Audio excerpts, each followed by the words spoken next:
మీ మోకాల నొప్పులకు ఎటువంటి సర్జరీ లేకుండా ఎపియాన్ పెయిన్ క్లినిక్ అందిస్తున్న అత్యాధునిక చికిత్స.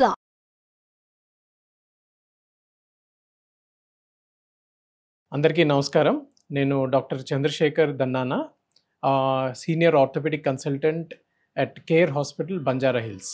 మోకాల నొప్పి ఉన్నవాళ్ళు ఖచ్చితంగా వాకింగ్ చేయొచ్చు. వాకింగ్ అన్నది చాలా మంచి ఎక్సర్సైజ్. ఒకటి ఏరోబిక్ ఎక్సర్సైజ్ పరంగానే కాకుండా మోకాళ్ళ స్ట్రెంగ్త్ ఇంప్రూవ్ చేస్తుందన్నమాట. రెగ్యులర్గా వాకింగ్ చేసే వాళ్ళకి 30 to 45 మినిట్స్ వాకింగ్ చేస్తే మోకాళ్ళలో చుట్టూ ఉండే కండరాలు గట్టిపడతాయి.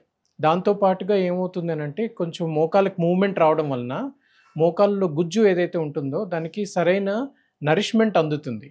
సో ఎప్పుడైనా సరే లో ఇంపాక్ట్ ఏరోబిక్ ఎక్సర్సైజెస్ అన్నది ఏ కీళ్ళకైనా చాలా మంచి పరిష్కారం. మోకాళ్ళ నొప్పితో ఇబ్బంది పడుతున్న వాళ్ళు హై విగరస్ యాక్టివిటీస్ అవాయిడ్ చేస్తే బెటర్.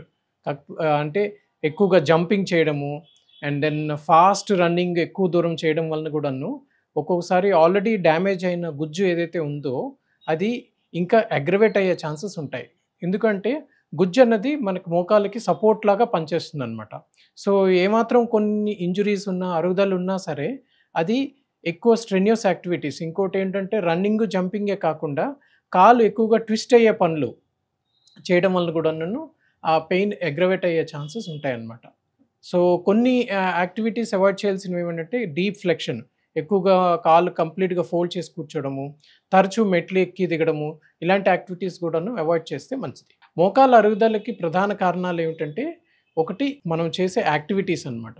సో ఏ పనినైనా మనం కంటిన్యూస్గా అదే ఒకటే ధోరణిలో చేస్తూ ఉంటే ఏమవుతుందనంటే ఒక్కొక్క పాయింట్ మీద ఎక్కువ స్ట్రెస్ పడుతుంది. మోకాల్లో గుజ్జు ఏదైతే ఉంటుందో ఒక పర్టికులర్ ఏరియాలోనే ఏమైనా చిన్న స్క్రాచ్ పడినా లేకపోతే ఏమాత్రం కొంచెం డ్యామేజ్ అయినా సరే అది ఫ్యూచర్లో అరుగుదలకి దారితీస్తుంది అనమాట.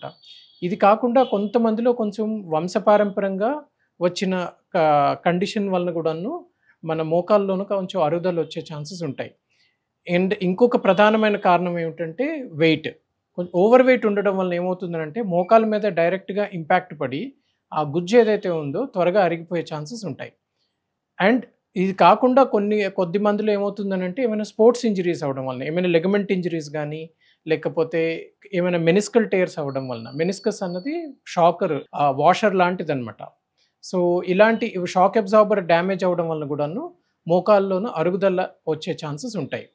కొద్ది మందిలో ఏమవుతుందనంటే లోపలున్న మెడికల్ కండిషన్స్ అంటే రొమటాయిడ్ ఆర్థరైటిస్ అని, గౌట్ కానీ ఈ రకరకాల ఇన్ఫ్లమేటరీ ఆర్థరైటిస్ అని అంటాం. ఇవి కీళ్ళవాతం అని సహజంగా మనం అంటూ ఉంటాం అనమాట.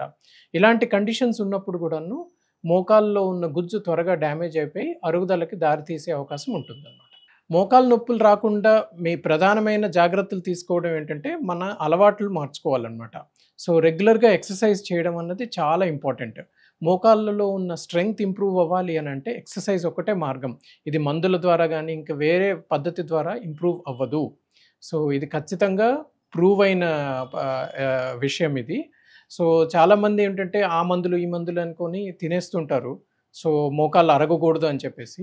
మెయిన్ ఏమిటంటే exercise important and sedentary life style నుంచి దూరంగా ఉండాలి. అలాగ అస్తమానం నిల్చొని ఉండడం లేకపోతే అస్తమానం కిందన కూర్చొని వర్క్ చేయడం వలన కూడాను మోకాలు త్వరగా అరిగిపోయే అవకాశం ఉంటుందన్నమాట. సో మెయిన్ ఏమిటంటే మన మోకాల్లో ఉన్న స్ట్రెంగ్త్ ఇంప్రూవ్ అవడానికి ఎక్సర్సైజు.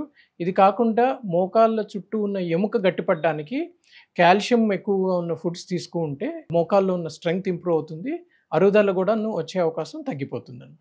ఆల్రెడీ మోకాల్లో అరుగుదల ఉన్న వాళ్ళకైతే మెట్లు ఎక్కి దిగడం వలన కూడాను కొంచెం అరుగుదల ఇంక్రీజ్ అయ్యే ఛాన్స్ ఉంటుంది.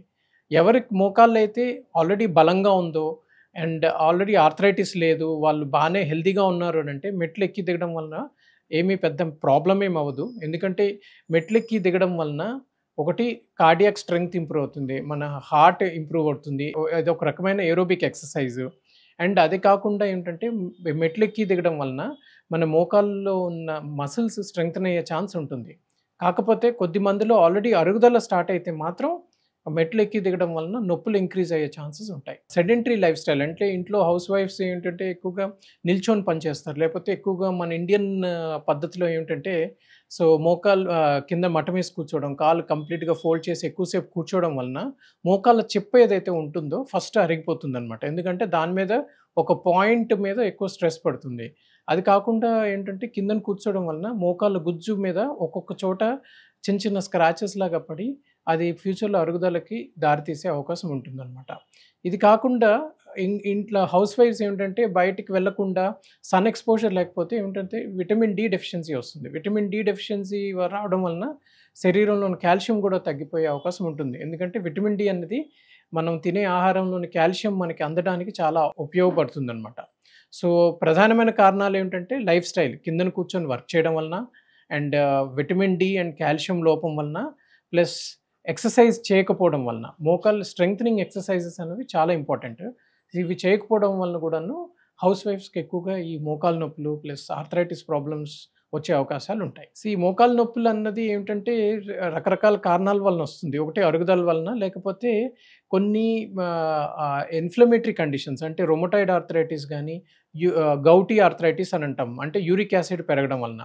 పర్టిక్యులర్‌గా మోకాల్లో వచ్చే అరుగుదలకి ఏ రకమైన ఫుడ్డు ఒక కారణమని చెప్పలేము. కాకపోతే ఈ కండిషన్స్ ఏమైనా ఉంటే అంటే గౌట్ గానీ, లేకపోతే రొమటాయిడ్ ఆర్థరైటిస్ ఉంటే కొన్ని రకమైన ఫుడ్స్ అవాయిడ్ చేయాల్సి వస్తుందనమాట.